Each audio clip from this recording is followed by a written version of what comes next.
Un message circule en ce moment même sur les réseaux sociaux camerounais. Un message qui n'est pas n'importe quel message. Un texte signé, daté, adressé directement aux forces de défense du Cameroun. Un texte qui accuse. Qui dénonce.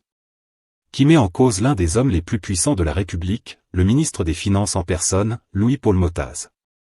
Le mot qui revient dans ce document? Coup d'État. Mais attention, avant que vous ne fermiez cette vidéo en vous disant que c'est encore de la politique politicienne, écoutez bien ce que je vais vous révéler aujourd'hui. Parce que derrière ce message, il y a des noms, des chiffres, des accusations précises. Et surtout, il y a une question qui devrait glacer le sang de tout Camerounais qui réfléchit. Qui gouverne vraiment ce pays? Et à quel prix? Restez avec moi. Ce que vous allez entendre dans les prochaines minutes ne vous laissera pas indifférent. Partie 1. Contexte et fait, le message qui secoue le Cameroun. Tout commence avec un document qui fait actuellement le tour des appareils téléphoniques, des groupes WhatsApp, des cercles politiques et militaires camerounais. Ce document est signé d'un certain Patrice Nouma, présenté comme l'ancien aide de camp de Madame Chantal Biya, première dame du Cameroun. Un homme qui, selon les informations disponibles, a côtoyé de près les cercles du pouvoir suprême. Pas un inconnu.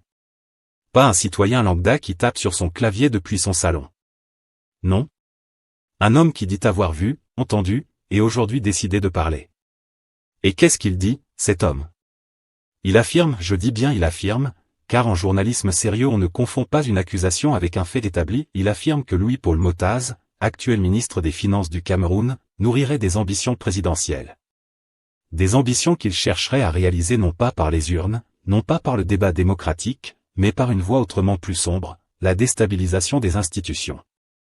Voilà ce que dit ce message. Mais qui est Louis-Paul Motaz pour que de telles accusations atterrissent sur son nom? Permettez-moi de vous planter le décor, parce que c'est important. Louis-Paul Motaz est l'un des technocrates les plus expérimentés du système Biya. Son parcours dans les arcanes du pouvoir camerounais est long, très long. Il a occupé des postes stratégiques à la Caisse nationale de prévoyance sociale, à la Cameroun Airlines, à la Primature, au ministère de l'économie, et aujourd'hui au ministère des Finances. Des postes clés, des postes où circule l'argent public. Des postes où se prennent des décisions qui affectent la vie de millions de Camerounais. Mais ce n'est pas tout. Car le message de Patrice Nouma ne se contente pas d'évoquer des ambitions politiques. Il pointe du doigt quelque chose de bien plus immédiat, de bien plus concret. Une attaque contre les militaires camerounais. Quelle attaque? Laquelle exactement? Selon ce document, le ministre des Finances s'en serait pris au régime des pensions familiales des militaires, au motif, dit-on, que ces derniers auraient trop d'enfants. Voilà le motif avancé. Voilà la justification qui aurait été brandée pour toucher aux droits des soldats qui risquent leur vie quotidiennement dans les régions en conflit du pays. Et c'est là que les choses deviennent sérieuses. Très sérieuses. Partie 2. Le conflit, quand un ministre s'attaque à l'armée. Imaginez un instant.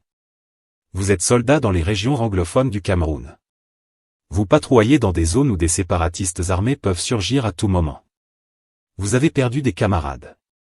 Certains d'entre vous portent des cicatrices visibles ou invisibles de combats que le reste du pays ne verra jamais sur aucun écran de télévision.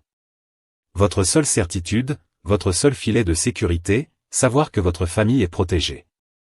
Que vos enfants sont pris en charge. Que si demain vous ne rentrez pas, l'État honorera ses engagements envers les vôtres. Et voilà qu'on vous annonce que ce filet pourrait être revu. Réduit. Remis en question. Parce que vous avez trop d'enfants. Vous comprenez maintenant pourquoi ce message de Patrice Nouma a mis le feu aux poudres? Ce n'est pas simplement une question budgétaire. C'est une question de dignité. C'est une question de contrat moral entre la nation et ceux qui la défendent les armes à la main. Et selon l'auteur du message, c'est Louis-Paul Motaz qui porterait la responsabilité de cette atteinte. Mais attendez, parce que le texte va encore plus loin. Patrice Nouma fait état d'incidents troublants qui auraient récemment eu lieu. Des saisies de munitions de guerre annoncées dans la région du Nord. Des saisies mystérieuses à Douala. Des événements présentés comme des signaux d'alarme, comme les prémices d'une stratégie plus large visant à créer un climat de tension généralisée. Et il ne s'arrête pas là. Le message mentionne également deux autres noms. Des noms lourds dans le paysage politique camerounais, Ferdinand Ngo, secrétaire général de la présidence de la République, l'un des hommes les plus proches du président Paul Biya et d'autres figures gravitant autour du système. Patrice Nouma les décrit comme des hommes qui, selon lui, affûtent leurs armes pour la bataille ultime. Une bataille ultime pourquoi? Pour qui? Et contre qui? C'est là que le tableau commence à prendre une forme inquiétante. Et c'est précisément ce que nous allons décrypter maintenant. Partie 3, révélation et décryptage, les pièces du puzzle. Pour comprendre ce qui se passe réellement, il faut prendre du recul. Il faut regarder l'image globale. Parce que le Cameroun, mes chers compatriotes et amis de la diaspora, est aujourd'hui un pays en équilibre précaire. D'un côté, un président de 91 ans, Paul Biya, dont la santé et la présence effective au pouvoir alimentent régulièrement les spéculations. De l'autre, une machine d'État tentaculaire où chaque grand ministre, chaque haut fonctionnaire, chaque baron du système surveille les autres avec un œil de faucon. Et au milieu de tout ça, le peuple. Le citoyen ordinaire. Celui qui paie ses impôts, envoie ses enfants à l'école et espère simplement que demain sera meilleur qu'aujourd'hui. C'est dans ce contexte de tensions sourdes, de rivalités non dites, de successions non organisées, que surgit ce message. Mais revenons aux accusations spécifiques évoquées dans le document, en gardant à l'esprit qu'il s'agit d'accusations, et que toute personne mise en cause bénéficie de la présomption d'innocence. Premier dossier évoqué, la CNPS. La Caisse nationale de prévoyance sociale. Une institution censée protéger les travailleurs camerounais. Selon le texte de Patrice Nouma, le passage de Louis-Paul Motaz à la tête de cette institution n'aurait pas été sans zone d'ombre. Des questions sur la gestion des fonds auraient été soulevées mais n'auraient jamais trouvé de réponse officielle et publique. Ce n'est pas tout. Deuxième dossier, les fonds Covid-19. La pandémie a frappé le monde entier à partir de 2020. Le Cameroun, comme tous les pays africains, a reçu des aides, mobilisé des fonds, sollicité ses partenaires. Des milliards de francs CFA ont été dégagés pour faire face à l'urgence sanitaire. Le texte évoque une somme précise, 10 milliards de francs CFA qui auraient été détournés, impliquant selon l'auteur deux ministres, Motaz et son collègue Manaouda Malachi, ancien ministre de la Santé. Des affirmations graves. Des affirmations qui, si elles étaient avérées, représenteraient un crime contre le peuple camerounais dans l'une des périodes les plus vulnérables de son histoire récente. À ce jour, aucune enquête publique sérieuse n'a abouti à des conclusions rendues publiques sur ces fonds. Et c'est en soi une information. Troisième dossier, la Coupe d'Afrique des Nations. Le Cameroun a accueilli la CAN 2022 avec des semaines de retard sur le calendrier initial, des infrastructures livrées à la dernière minute, et des questions persistantes sur l'utilisation des budgets alloués à la construction et à la rénovation des stades. Le texte mentionne le nom du ministre Nganou Djoumessi comme complice présumé dans la dilapidation de ces fonds. Encore une fois, des accusations. Pas des condamnations. Mais des accusations qui méritent des réponses claires et publiques. Quatrième élément, la Fédération camerounaise de football. Voilà un point particulièrement piquant.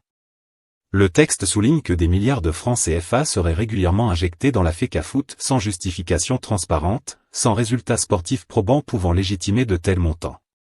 Et la question sous-jacente est simple, qui signe ces chèques? Qui autorise ces virements? Qui est responsable de l'ordonnancement de ces dépenses?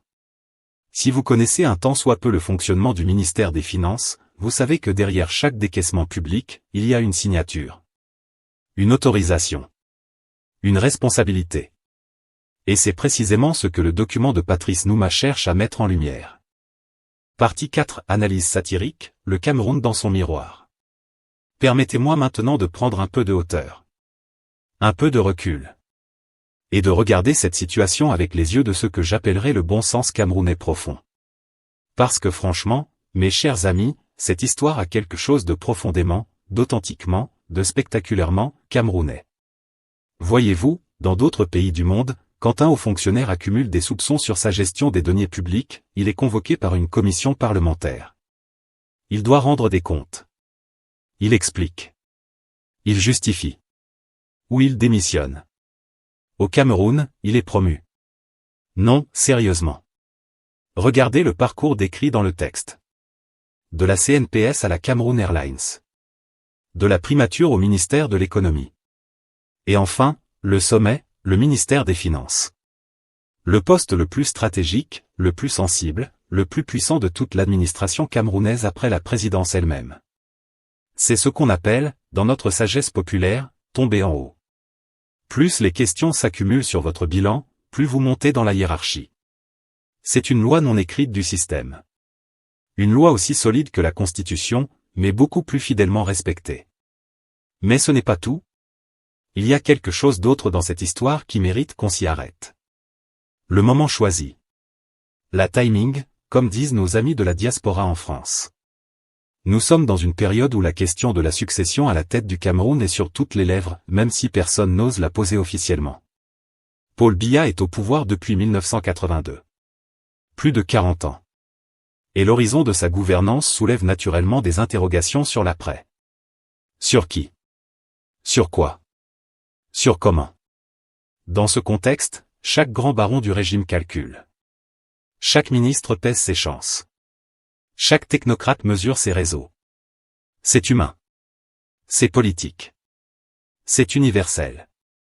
Mais ce qui est spécifiquement camerounais, c'est la méthode que certains sembleraient envisager, du moins si l'on en croit le message de Patrice Nouma. Car au lieu de constituer un parti, au lieu de convaincre les Camerounais, au lieu de bâtir un programme, une vision, un projet de société, certains, selon ce document, chercheraient à provoquer le chaos pour se positionner. À déstabiliser pour régner. À fragiliser l'institution militaire pour mieux en tirer profit le moment venu. C'est ce que l'auteur du texte appelle, avec une formule que je trouve particulièrement évocatrice, la politique de la terre brûlée. Brûler le pays pour en ramasser les cendres. Voilà, selon Patrice Nouma, le projet prêté à certains acteurs du système actuel. Et si cette analyse est juste, même partiellement, alors nous sommes face à quelque chose de grave. De très grave.